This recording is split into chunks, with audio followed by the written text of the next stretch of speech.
इतना कह दोनों राक्षस अपनी तलवार से उस लोमड़ी के 3 टुकड़े कर देते हैं और चुपचाप खड़े होकर पहरा देने लगते हैं।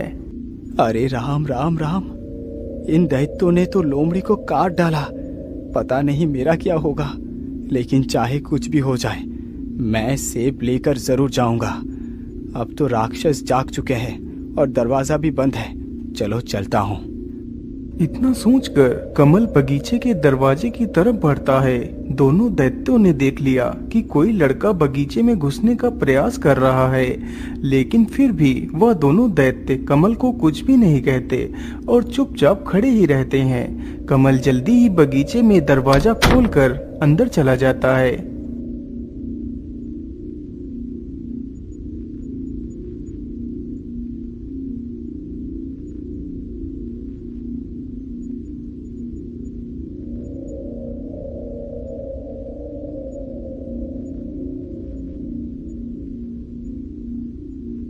हे भगवान, तेरा लाख लाख शुक्र है। मैं बगीचे के अंदर तो आ गया, लेकिन वो सेब का वृक्ष है कहाँ पर? तभी उसकी नजर सामने एक वृक्ष पर पड़ती है जिसकी टहनियां नीचे तक झुकी हुई थी। उसी में वह सेब लटक रहे थे। मिल गया वो तिलिस्मी सेब, मिल गया। चलो जल्दी से मैं इसे तोड़कर ले चलता हूँ। कमल जल्दी ही एक सेब को तोड़ लेता है।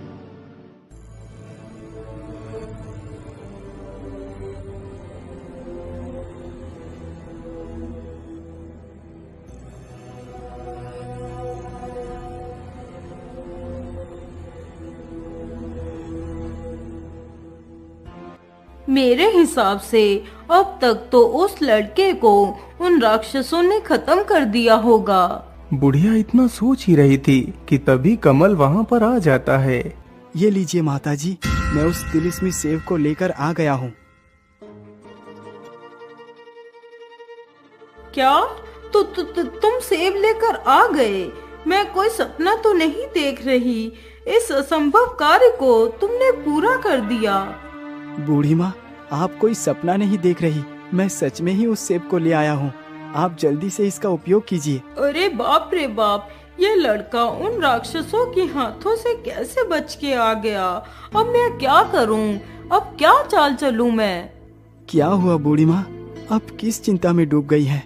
कहीं नहीं पुत्र, तुम सेब तो ले आए हो, लेकिन ये सेब ऐसे कुछ भी कार्य नहीं करेगा जब तक इस सेब में उस नीले पक्षी का एक पंख पीसकर नहीं डाला जाता। तब तक ये सेब व्यर्थ है। तो फिर मैं क्या करूं बूढ़ी माँ? अब ये नीला पक्षी मुझे कहाँ मिलेगा? वह नीला पक्षी तुम्हें जातक महल में मिलेगा, जो महल अब एक खंडर बन चुका है। अच्छा ठीक है, अब मैं चलता हूँ। रुकिए भैया, आप इतनी दूर जा रहे हैं, मुझे आपकी बहुत चिंता लगी रहती है।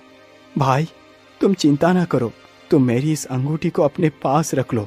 यदि इस अंगूठी का रंग काला पड़ जाए तो तुम समझ लेना कि मैं इस दुनिया में नहीं हूँ, मैं मर चुका हूँ। छोटे भाई से इतनी बात कहकर कमल अपने लक्ष्य की ओर निकल पड़ता है।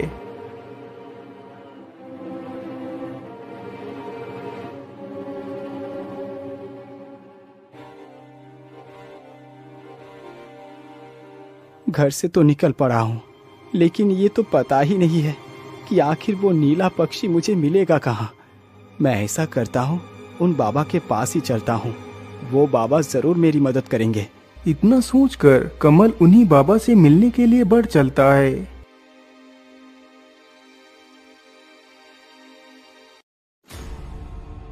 कमल जल्दी ही बाबा के पास पहुंचकर उनसे उस नीले पक्षी के बारे में पूछता है। क्या अब तुम्हें उस नीले पक्षी को लाना है? लेकिन क्यों? क्या उस तिलिस्मी सेब से तुम्हारी माता ठीक नहीं हुई? नहीं साधु बाबा, वैद्य ने बताया है कि उस नीला पक्षी का पंख पीसकर सेब में मिलाकर खाने से ही मेरी माँ स्वस्थ होंगी, अन्यथा केवल अकेला सेब व्यर्थ है। आखिर ये कैसा वैद्य है जो इस बालक को बार बार मौत के मुंह में ढकेल रहा है? बाबा आप क्या सोचने लगे?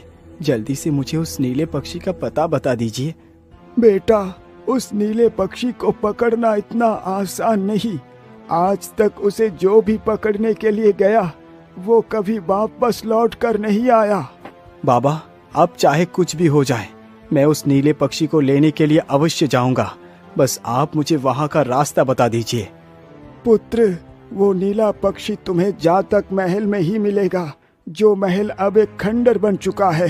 ध्यान रखना, वो नीला पक्षी तुमसे कुछ भी कहे या तुम्हें बोलने पर विवश करे, फिर भी तुम्हें उसकी किसी भी बात का कोई जवाब नहीं देना है। तुम्हें वहाँ पर ढेर सारी पत्थर की मूर्तियाँ खड़ी हुई मिलेगी।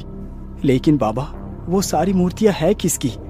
बेटा, वो मूर्तियाँ उन वीरों की है जो उस नीले पक्षी को पकड़ने या फिर उसका पंख लेने के लिए गए थे और वहीं पर पत्थर बनकर रह गए और फिर कभी वापस लौट कर ना आ सके। तुम याद रखना पुत्र, तुम्हें उस पक्षी की किसी भी बात का कोई जवाब नहीं देना है। ठीक है बाबा, मैं याद रखूंगा। लेकिन बाबा, ये जातक महल है किस दिशा में? बेटा, वो जातक महल तुम्हें इस जंगल को पार करने के बाद मिलेगा। ठीक है बाबा, अब मैं चलता हूँ। फिर वह पंछी की तलाश में निकल पड़ता है।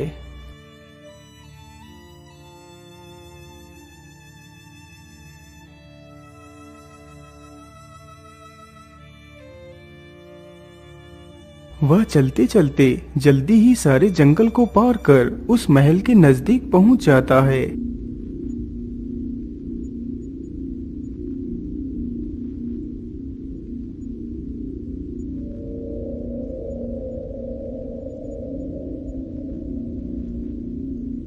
मुझे लगता है यही वो जातक महल है। चलो इसके अंदर चलकर देखता हूँ। कमल तुरंत ही उस महल के अंदर घुस जाता है तो देखता है कि हर तरफ पत्थर की मूर्तियां ही मूर्तियां थीं।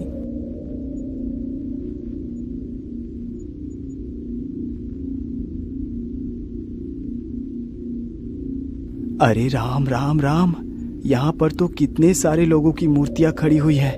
कमल इतना सोच ही रहा था कि तभी एक नीला पक्षी आकर उसके कंधे पर बैठ जाता है। अच्छा, तो तुम भी आ गए मुझे पकड़ने के लिए। अरे बेवकूफ, जिसे तू अपनी माँ समझकर मुझे पकड़ने के लिए आया है, वो तेरी माँ नहीं। तू कोई मछुआरे का बेटा नहीं है, तू एक राजकुमार है। और जिसके कहने पर तू मुझे पकड़ने के लिए आया है, वो कोई वैद नहीं, वो तेरी सबसे बड़ी दुश्मन है जो तुझे मारना चाहती है। तेरी असली माँ को तो तेरी सौतेली माँ ने एक काल कोठरी में बंद करवा रखा है। क्या मैं एक राजकुमार हूँ और मेरी माँ ये नहीं कोई और है, और वो काल कोठरी में कैद है? ये तुम क्या कह रही हो पक्षी? इतना बोलते ही कमल एक पत्थर की मूर्ति में बदल जाता है। अरे ये क्या, इस अंगूठी का रंग तो एकदम काला पड़ गया। तो इसका मतलब मेरे भैया इस दुनिया में नहीं रहे। हे भगवान, ये तूने क्या कर दिया? अब आपने मेरे भैया को भी मुझसे छीन लिया। बेटा, तुम ज्यादा दुखी ना हो, अभी तुम्हारे भाई को कुछ भी नहीं हुआ होगा। तुम जल्दी से जातक महल में जाकर अपने भाई के प्राण बचा लो, तब तक मैं तुम्हारी माँ की देखभाल करती हूँ। ठीक है बूढ़ी माँ, आप मुझे बस इतना बता दीजिए कि वो जातक महल किस दिशा में है। बेटा, वह जातक महल तुम्हें उत्तर दिशा में जो जंगल है उसे पार करने के बाद मिलेगा। बुढ़िया की यह बात सुनकर विमल भी उस खंडर की तलाश में निकल पड़ता।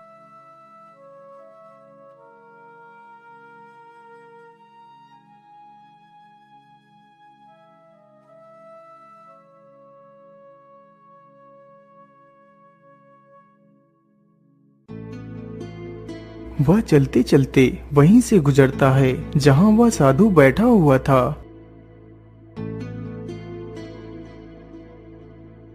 रुक जाओ पुत्र, तुम कहाँ जा रहे हो?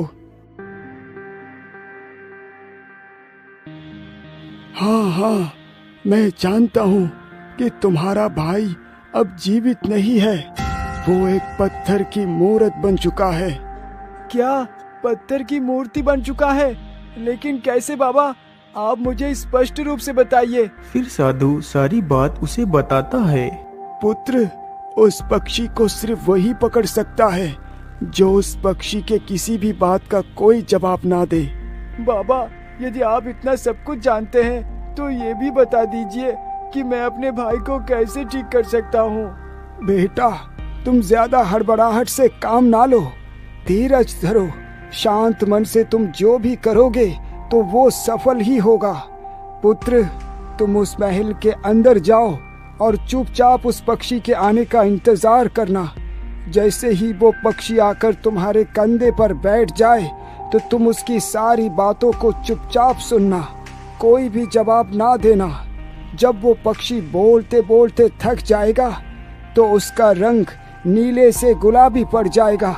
उसी वक्त तुम्हें उस पक्षी का एक पंख उखाड़ लेना है तो वो पक्षी पूरी तरह तुम्हारे वश में हो जाएगा।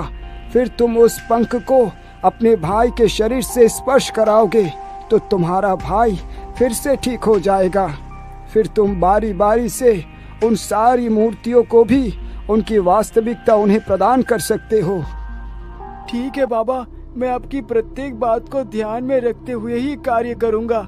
अच्छा बाबा, अब आप मुझे जाने की अनुमति दें। विमल तुरंत ही वहां से निकल पड़ता है।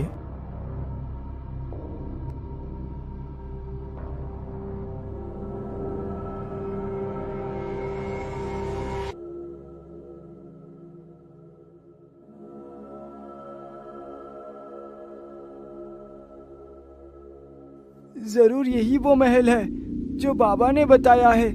चलो इसके अंदर चलकर देखता हूँ। विमल चुपचाप महल के अंदर जाता है तो देखता है उसका बड़ा भाई सामने ही पत्थर की मूर्त बना हुआ खड़ा है।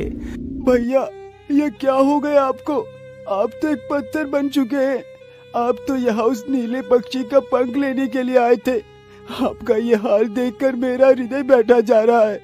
मुझसे बात करो भैया, मुझसे बात करो। अरे वाह, बड़ा भाई तो यहाँ आकर पत्थर बन चुका है। अब छोटा भाई भी यहाँ पहुँचा है। अरे मुझे पकड़कर आखिर तुम क्या करोगे?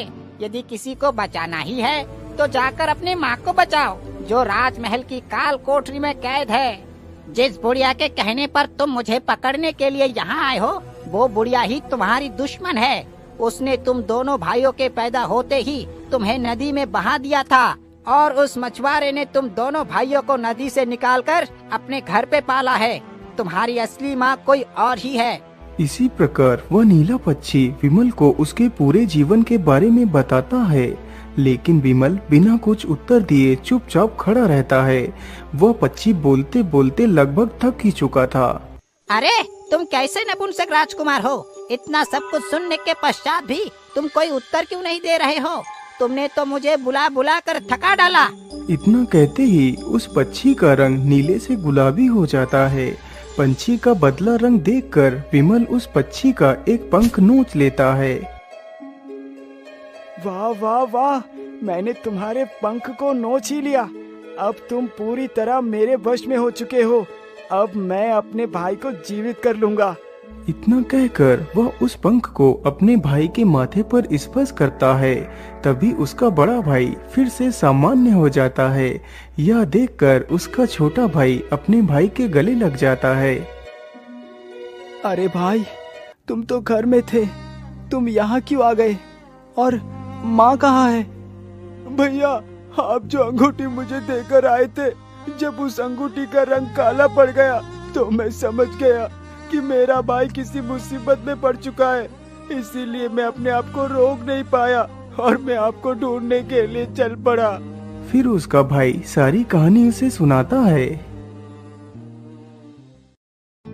अरे भाई, मैं कितनी बार बोल चुका हूँ, तुम जिसे अपनी माँ बोल रहे हो वो तुम्हारी माँ नहीं है, वो एक मछुआरिन है।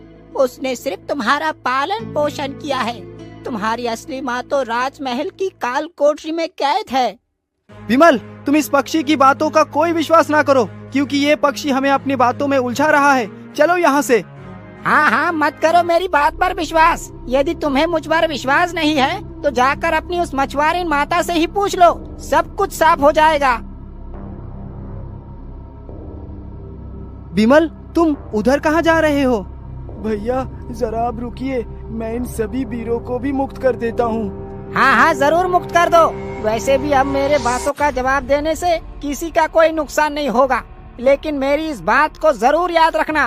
राजकुमार, तुम उस बुढ़िया की किसी भी बात का विश्वास ना करना और उसे बंदी बनाकर राजमहल में अपने पिता के सामने ले चलना, और तुम इस पंख को अपनी बीमार माता को स्पर्श करा देना तो वो एकदम ठीक हो जाएगी। चिड़िया की यह बात सुन विमल आगे बढ़ता है और बारी बारी से सारी मूर्तियों पर उस पंख को स्पर्श कराता है, तो सारी मूर्तियां अपने वास्तविक रूप में आ जाती हैं।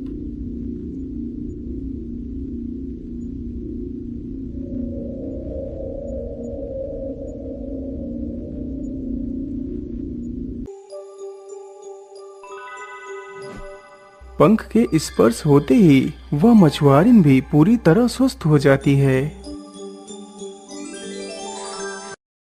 माँ, मैं आपसे एक बात पूछना चाहता हूँ।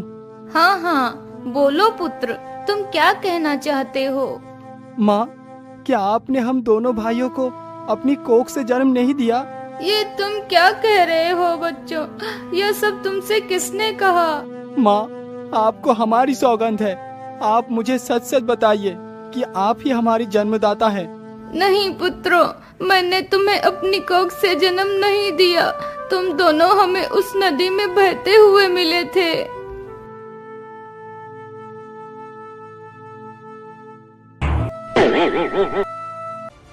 मित्रों, इस बुढ़िया को बंदी बनाकर राजमहल में लेकर चलो।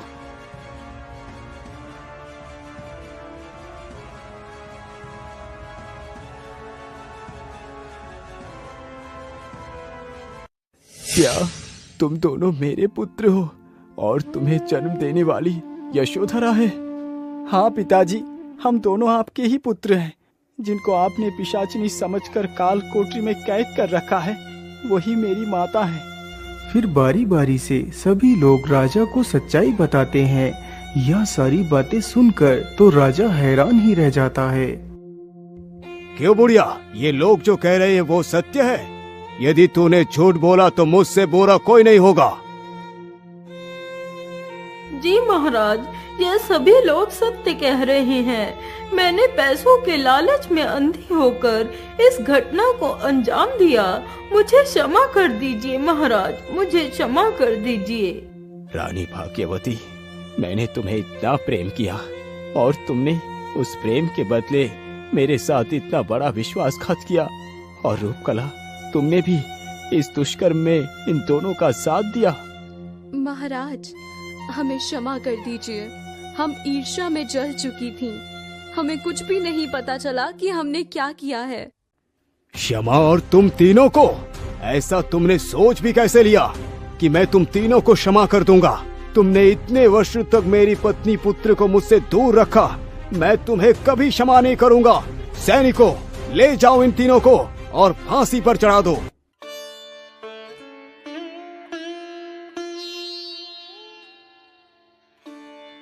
माँ, देखो, हम आपको लेने के लिए आए हैं। चलो माँ, हमारे साथ चलो। माँ, तुमने मुझे माँ कहा? तुम कौन हो पुत्रों, जो इस अभागन को माँ कहकर पुकार रहे हो? माँ, हम दोनों आपके ही पुत्र हैं।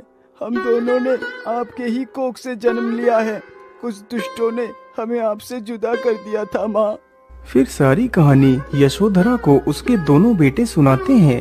यह सुनते ही वह अपने दोनों बेटों को अपने गले से लगा लेती है।